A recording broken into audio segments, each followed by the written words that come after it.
Hello friends, मैं सोनम। मैं इस चैनल पर सभी टीचिंग एग्जाम की प्रिपरेशन करवा रही हूँ। तो हम अभी अधिगम के सिद्धांत डिस्कस कर रहे हैं। अधिगम के सिद्धांत में हम व्यवहारवादी सिद्धांत डिस्कस कर चुके हैं। आज हम लोग डिस्कस करेंगे संज्ञानात्मक सिद्धांत। व्यवहारवादी सिद्धांत में हमने वैज्ञानिक मनोवैज्ञानिक थॉर्नडाइक, पावलोव, स्किनर, हॉल और गुथरी को डिस्कस किया था। और आज हम डिस्कस करेंगे सबसे पहले कोहलर का सिद्धांत। तो आपको मेरा वीडियो अच्छा लगे तो लाइक करना ना भूलें और हमारे चैनल को सब्सक्राइब कर लें। हमारे वीडियो को जितना ज़्यादा पॉसिबल हो शेयर करें और बेल आइकन ज़रूर प्रेस कर दें, जिससे मेरा जब भी कोई नया वीडियो अपलोड होगा तो आपको नोटिफिकेशन मिल जाएगा उसका। तो स्टार्ट करते हैं। जो कॉलर का सिद्धांत है, सूज का सिद्धांत या अधिगम का संज्ञानात्मक सिद्धांत, इसको हम गेस्टाल्ट सिद्धांत या सूज सिद्धांत या अंतर्दृष्टि अधिगम सिद्धांत या समग्र सिद्धांत या सोच का सिद्धांत या पूर्ण से अंश का सिद्धांत भी बोलते हैं। ये जो गेस्टाल्ट है, जो गेस्टाल्ट संप्रदाय है, ये 20वीं शताब्दी में इसका उदय हुआ था जर्मनी में 1920 में। 3 व्यक्ति थे इसके लिए मेन: कोहलर, कॉफका और मैक्स वर्दीमैन। इनको हम गेस्टाल्टवादी बोलते हैं। किस किस को? कोहलर, कॉफका और मैक्स वर्दीमर को।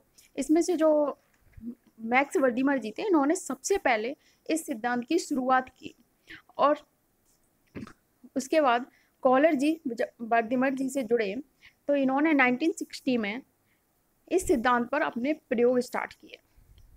इनने जो प्रयोग किया था, जो सबसे ज़्यादा फेमस हुआ, तो वो था सुल्तान नामक चिंपांजी पर। तो इन्होंने इस पर प्रयोग किया सिद्धांत पर और इसका शुभारंभ किया था वर्दीमर जी ने। और जो कोफका जी थे, इन्होंने एक अपनी बुक लिखी थी, थ्योरी ऑफ गेस्टाल्ट। जो ये बुक थी थ्योरी ऑफ गेस्टाल्ट, इसी से ये सिद्धांत पूरी दुनिया के सामने आया। तो इस गेस्टाल्टवादी में 3 वैज्ञानिक मैंने: कॉलर, कॉफका और वर्दीमर। जो वर्दीमर जी थे, इन्हें इसका जनक कहा जाता है क्योंकि इन्होंने इसका शुभारंभ किया था इस सिद्धांत का। इस सिद्धांत में मैंने समग्राकृति या पूर्णाकार, ये जो गेस्टाल्ट है, ये जर्मन भाषा का वर्ड है। इसका मतलब होता है समग्र। समग्र का मतलब है कि आप किसी के गुणों का पता करना चाहते हो, किसी किसी चीज के बारे में पूर्णतः जानना चाहते हो, तो आपको पूरा अच्छे से डिटेल में पढ़ना पड़ेगा। आपको उसको एक अंश लेके आप उसके बारे में सब कुछ नहीं जान सकते। मतलब आप उसके किसी एक पार्ट को या कुछ कंपोनेंट को जानकर आप उसके बारे में सब कुछ नहीं जान सकते। तो ये समग्रता पर या पूर्णता पर जोर देता है। इसे कुछ मनोवैज्ञानिक में आहा अनुभव भी बोला है। और ये सूझ पर आधारित है। जैसे हम लोग कुछ काम को करते हुए सीखते हैं, करते हुए सीख जाते हैं, और कुछ काम को हम जो दूसरे लोग करते हैं उनको देखते हुए सीखते हैं। तो कुछ कार्य ऐसे भी होते हैं ना, जिन्हें क्या होता है, हम बिना बताए अपने आप सीख लेते हैं। कोई हमें बताता नहीं और हम उन्हें अपने आप सीख लेते हैं। जो ऐसे कार्य हैं, ऐसे काम हैं जो हमें बिना बताए हम सीख लेते हैं किसी के, उनको हम कहते हैं सूझ के काम। यानी कि ये हमने सूझ बोलते हैं। सूझ, सीखना। सीखना किसके द्वारा? सूझ के द्वारा सीखना। मतलब अपना दिमाग यूज करके, अपनी मस्तिष्क क्रियाएं यूज करके हमने कुछ दिमाग लगाया और अपने आप कोई काम को सीख लिया, उसको हम बोलते हैं सूझ का सिद्धांत। गुड जी ने कहा था इस बारे में, जो सूझ होता है वास्तविक स्थिति का आकस्मिक, निश्चित और तात्कालिक ज्ञान है। एट इंस्टेंट, तात्कालिक ज्ञान है। जैसे हम लोग मान लो मैथ के क्वेश्चन सॉल्व करते हैं। कई बार होता है कि हमसे क्वेश्चन सॉल्व नहीं होता है और फिर हम बाद में कहीं बैठे होते हैं या कुछ काम कर रहे होते हैं, अचानक से हमारे दिमाग में स्ट्राइक करता है कि हमने वो क्वेश्चन में गलत फॉर्मूला यूज कर रहे थे या गलत कॉन्सेप्ट यूज कर रहे थे, वो तो इस तरह से सॉल्व होगा। तो ये क्या हुआ? ये सूझ का सिद्धांत हुआ। हमें अचानक से सूझ आई और हमने वो काम कर लिया। अचानक से दिमाग में स्ट्राइक किया कि वो फॉर्मूला यूज करके या वो कॉन्सेप्ट यूज करके हम उस क्वेश्चन को सॉल्व कर लेते हैं, और हमने उसको जाके सॉल्व कर लिया। तो इसको बोलते हैं जो सूझ का सिद्धांत। ये जो आकस्मिक आता है, अचानक से हमारे दिमाग में आ जाती है सूझ, इसको बोलते हैं सूझ का सिद्धांत। अब कॉलर जी ने जो प्रयोग किए थे वो बहुत फेमस हुए। इन्होंने वैसे तो जो प्रयोग किए थे, ये गुण ने कहा था वास्तविक स्थिति का आकस्मिक, निश्चित और तात्कालिक ज्ञान है। अब जो कॉलर ने जिन्होंने प्रयोग किए थे, बंदर, मुर्गी, वन मानुष, कुत्ता, इन सब पे प्रयोग किए थे। लेकिन इनको जो सबसे फेमस प्रयोग हुआ था, सबसे प्रचलित सबसे ज्यादा हुआ, वो प्रयोग था इनका सुल्तान नामक वनमानुष पे, जिसका नाम था सुल्तान था। जो वनमानुष था उसका नाम क्या था? सुल्तान। चिंपांजी जिसका नाम क्या था? सुल्तान। उस पर इन्होंने की। क्वेश्चन बहुत बार पूछा जा चुका है, सब लोग अच्छे से ध्यान रखना कि उन्होंने किस पर प्रयोग किए थे, सुल्तान नामक चिंपांजी पर। कई एग्जाम में, सीटेट में, पीटेट में कई बार रिपीट हुआ है, तो इसे अच्छे से याद रखना कि सुल्तान नामक। अगर आपके पास ऑप्शन में बंदर, मुर्गी, वनमानुष, कुत्ता और सब कुछ दिया हो तो आपको किस पे टिक करना है, वनमानुष यानी चिंपैंजी, ठीक है। अगर चिंपैंजी लिखा है कहीं तो उस पे करना है, सुल्तान नाम लिखा तो उस पे करना है, ठीक। तो इन्होंने जो प्रयोग किए थे, इन्होंने जो सबसे पहला, इन्होंने 3 प्रयोग किए चिंपैंजी पे, सुल्तान पे। इन्होंने जो पहला प्रयोग किया, इन्होंने क्या किया, केले को, ये देखो केले हैं, इनको एक छड़ी से कमरे में लटका दिया, ऊपर छत पे लटका दिया, और कमरे में एक संदूक रख दिया, एक बॉक्स रख दिया, और चिंपैंजी को छोड़ दिया। अब चिंपैंजी को भूख तो लगी, अब वो चिंपैंजी केला लेना चाहता है। उसने बहुत उछल कूद की कमरे में, लेकिन वो इतना उस ऊंचाई पर थे कि वो नहीं पहुंच सका। वो बैठा रहा, इसको आप ही उछल कूद की, देखो इमेज में भी दिख रहा है, सोचता रहा। तो फिर अचानक से उसके दिमाग में स्ट्राइक किया कि ये जो संदूक या बॉक्स जो रूम में रखा हुआ है, अगर हम इसको कमरे के केले के नीचे लगा लें और इस पर हम खड़े हो जाएं तो हम आसानी से केलों को ले लेंगे। तो वो क्या करता है, तो संदूक को नीचे लगाता है और उसके ऊपर खड़ा हो जाता है और केले को ले लेता है। ये देखो पिक्चर में दिख रहा है। पहले क्या था, इस कमरे में एक संदूक था, केले अलग लटक रहे थे, फिर वो संदूक को खिसका के यहाँ केले के नीचे लाता है, उसके ऊपर खड़ा होकर केलों को ले लेता है। तो इससे क्या पता चला कि इसके अंदर सूझ है, मतलब उसका जो काम था, उसने ये जो काम किया, ये इसने अपने आप सीखा से, किसी ने बताया नहीं कि आप संदूक वहां पे नीचे ला के लगा लोगे तो केले आप मिल जाएंगे, उसे किसी ने नहीं बताया। उसने अपने दिमाग से सोचा, उसने खुद की सूझ को यूज किया, यानी कि उसके अंदर सूझ थी जो उसने उस संदूक को उसके केलों के नीचे लगा के उसके ऊपर खड़े होके अब केले ले लिए। ये इनका पहला एक्सपेरिमेंट था। इससे इन्होंने ये साबित कर दिया कि इसके अंदर सूझ थी, जो ये सूझ मतलब जो उसने खुद से करके अपना केले ले लिए। फिर कॉलर जी ने दूसरा प्रयोग किया। उनका जो दूसरा एक्सपेरिमेंट था वो जो सुल्तान पे ही था। इसमें इन्होंने क्या किया, कमरे के अंदर 2 बॉक्स रख दिए, 2 संदूक रख दिए, और जो केले थे उनको और ऊंचाई पे बांध दिया। अब चिंपैंजी वहां बैठा, अब फिर से उसने उछल कूद सब करने की कोशिश की, लेकिन नहीं पहुंचा।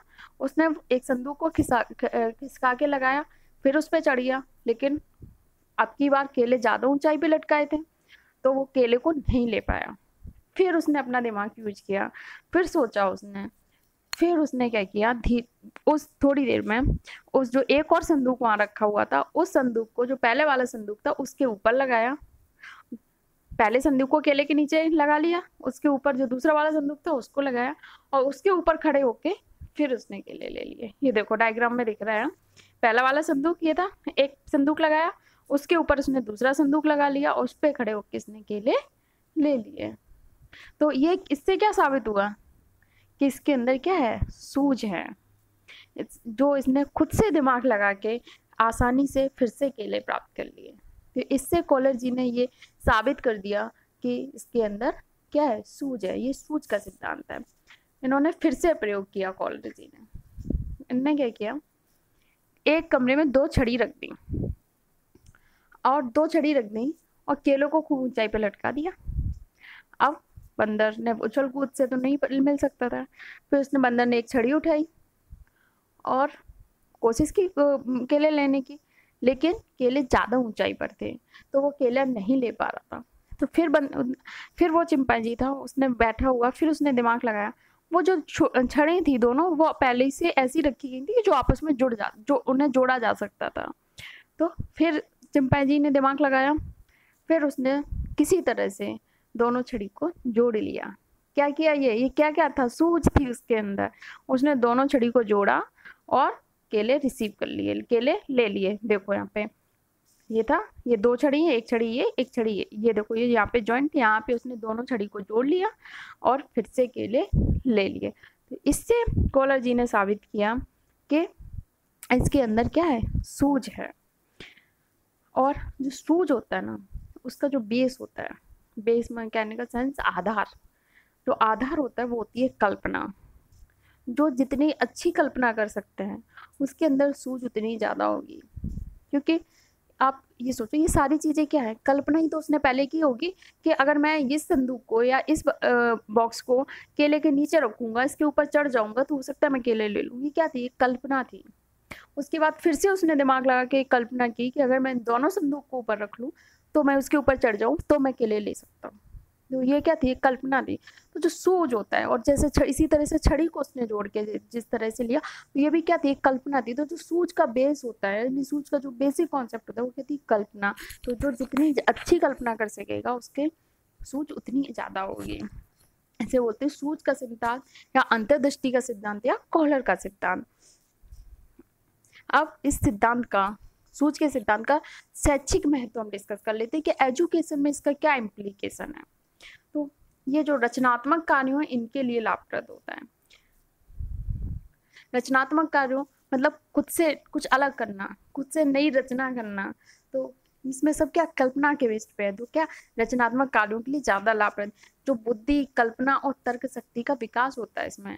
अब अगर वो सोचता ही नहीं, ठीक, कल्पना ही नहीं करता, तो उसकी कल्पना, तर्क शक्ति का विकास नहीं होगा। जब उसको मौका मिलेगा करने का, ठीक, जब उसके सामने ऐसी कंडीशन आएगी तो ऐसी चीज करेगा तो उसकी कल्पना, तर्क शक्ति, बुद्धि का विकास होगा। और ये जो सिद्धांत है, गणित, विज्ञान, व्याकरण, ऐसे जो कठिन सब्जेक्ट हैं उनके लिए काफी यूजफुल है। पूर्ण सेंस की ओर शिक्षण सूत्र, ये सूत्र ये कहता है कि आप एक चीज, छोटी सी कोई एक कंपोनेंट, किसी के बारे में आपको एक चीज पता है, आप उससे सब कुछ डिसाइड नहीं कर सकते। आपको उसकी कंप्लीट हर सब कुछ पता होना चाहिए, तब आप उसके समग्र रूप से आप उसे जानोगे। उसके बाद आप उसके अंश के बारे में जानिए। खोज विधि का जन्म, इसी से क्या खोज विधि का जन्म हुआ। ये क्या, एक तरह से खोज करना है कि किस तरह से हम किसी कार्य को और आसान बना सकते हैं। जैसे इलेक्ट्रॉनिक्स में पहले वैक्यूम ट्यूब थी, उसे ट्रांजिस्टर बनाया। तो ये सब क्या है, ये खोज है, कल्पना है, कल्पना करते हैं, सूझ आती है दिमाग में। तो इससे क्या खोज विधि का जन्म हुआ। ये यांत्रिक रूप से, मैकेनिकल रूप से सीखने का विरोध करता है कि आप सारी चीजें आपको दे दी जाए, आप रट लो, इन सब का वो विरोध करता है। वो कहता है आपको दिमाग यूज करना है, आपको अपनी सूझ यूज करना है। अब इससे रिलेटेड कुछ क्वेश्चन डिस्कस कर लेते हैं जो कई बार रिपीट हुए हैं। गेस्टाल्ट का क्या अर्थ है? गेस्टाल्ट का व्यवहार के रूप में, परिवर्तन के रूप में, मशीनों के रूप में, समग्र के रूप में। क्या बताया, समग्र के रूप में, सब कुछ जानना चाहता है। कॉलर का अधिगम सिद्धांत निम्नलिखित में किस नाम से जाना जाता है? उद्दीपन अनुक्रिया सिद्धांत नहीं, ये कौन सा, स्टिमुलस रिस्पॉन्स सिद्धांत। ये किसका था, थॉर्नडाइक जी का। अंतर्दृष्टि का सिद्धांत, सही है, अंतर्दृष्टि या सूझ का सिद्धांत या गेस्टाल्ट का सिद्धांत हमने बताया था, इसका इसे इसी नाम से जाना जाता है। विज्ञान व गणित सीखने के लिए कौन सा सिद्धांत उपयोगी, अभी हमने बताया था। ये जो सिद्धांत है ये गणित और विज्ञान और व्याकरण जैसे कठिन सब्जेक्ट को सीखने के लिए यूजफुल है। तो इस सिद्धांत को हम क्या बोलते हैं, कॉलर का सिद्धांत भी बोलते हैं, गेस्टाल्ट सिद्धांत भी बोलते हैं, अंतर्दृष्टि या सूझ सिद्धांत, इनमें से कुछ दिख रहा है, गेस्टाल्ट सिद्धांत। ठीक, तो इसका आंसर क्या हो गया, गेस्टाल्ट। कॉलर ने अधिगम संबंधी प्रयोग किए। कॉलर ने अपने अधिगम संबंधी प्रयोग किस पर किए थे, चिंपांजी पर, कुत्ता पर, बिल्ली पर, कबूतर का, कुत्ता, मुर्गी, इन सब पर भी प्रयोग किए थे। लेकिन अगर ऑप्शन में चिंपांजी है तो आप किस पे टिक करोगे, चिंपांजी पर, क्योंकि इनका यही एक्सपेरिमेंट सबसे ज्यादा फेमस हुआ था। गेस्टाल्टवाद के अनुसार क्या सबसे ज्यादा जरूरी है आपके अंदर, गेस्टाल्टवाद के अनुसार ठीक, आपके अंदर सबसे ज्यादा संवेदना होना चाहिए, व्यक्तित्व जरूरी है, संप्रत्यय या सूझ। आप लोग सब लोग इसका आंसर हमें कमेंट बॉक्स में कीजिए। और अगर मेरी मेहनत अच्छी लगी हो तो हमारे वीडियो को लाइक ज़रूर करें, अपने फ्रेंड्स को, रिलेटिव्स को, और आप जितना पॉसिबल हो सबको शेयर करें। और हमारे चैनल को अगर अभी तक सब्सक्राइब नहीं किया है तो सब्सक्राइब ज़रूर कर लें। मिलते हैं नेक्स्ट क्लास में नेक्स्ट टॉपिक के साथ, तब तक के लिए धन्यवाद।